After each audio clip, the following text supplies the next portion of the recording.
Welcome to சிம்பிளிஷன்பா. இன்றைக்கி வந்து நம்ம வெண்டைக்காய் பக்கோடா எப்படி செய்யலான்னு பார்க்க போகிறோங்க.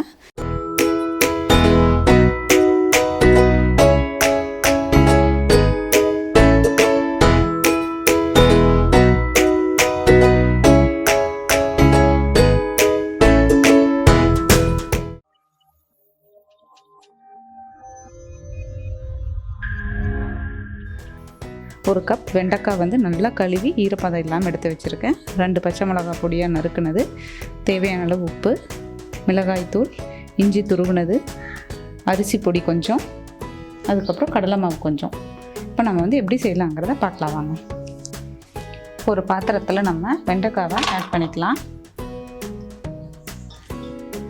இது கூடவே பார்த்திங்கன்னா கடலை மாவு நான் ஒரு 3 ஸ்பூன் அளவு எடுத்திருக்கேன்.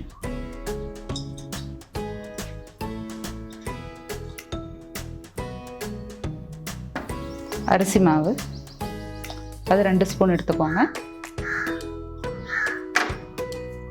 கொஞ்சம் மிக்ஸ் பண்ணிக்கலாம்.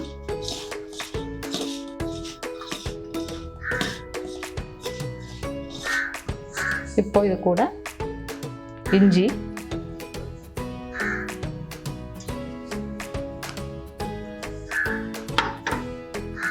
பச்சை மிளகாய் 2,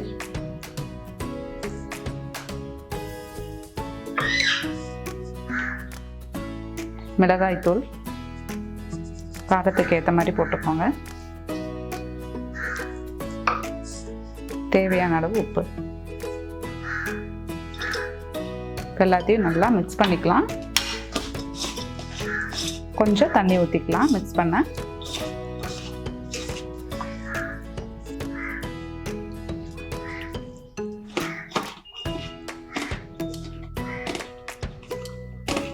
தண்ணியை வந்து தெளிச்சிட்டு மிக்ஸ் பண்ணுங்க, அப்படியே ஊற்ற வேண்டாம்.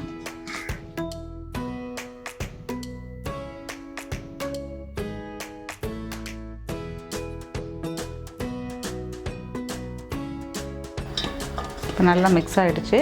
இதை வந்து நம்ம மூடி ஒரு 10 மினிட்ஸ் வச்சுடுவோம். அதுக்கப்புறம் எண்ணெயில் போட்டு பொரிச்சு எடுத்துக்கலாம்.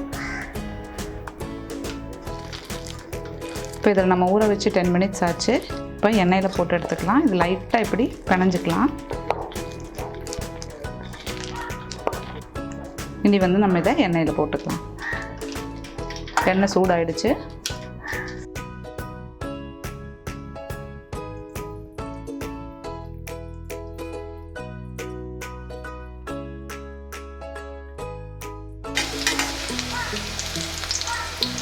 நல்லா பொரியட்டும். லைட்டாக திருப்பி மட்டும் விட்டுக்கோங்க.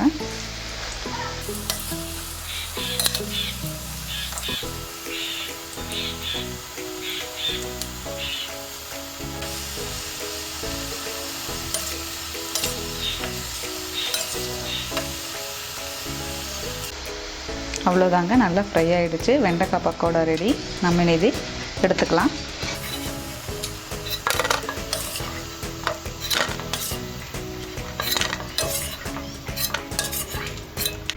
பேலன்ஸ் இருக்கிறதையும் அதே மாதிரி நம்ம எண்ணெயில் போட்டு எடுத்துக்கலாம்.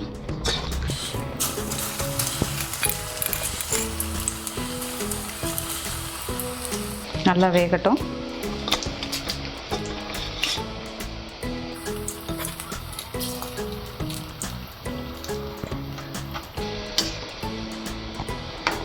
நல்லா ஃப்ரை ஆகிடுச்சு. இதுவும் நம்ம எடுத்துக்கலாம்.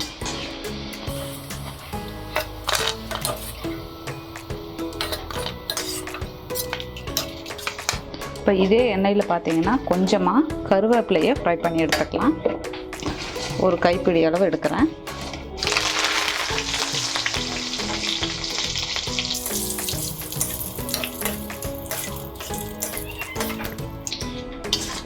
இதையும் ஃப்ரை பண்ணிவிட்டு அந்த பக்கோடா மேலே போட்டு நம்ம சாப்பிடும்போது நல்ல டேஸ்ட்டாக இருக்கும். அதுக்காக தான் கருவேப்பிலை ஆட் பண்ணியிருக்கேன்.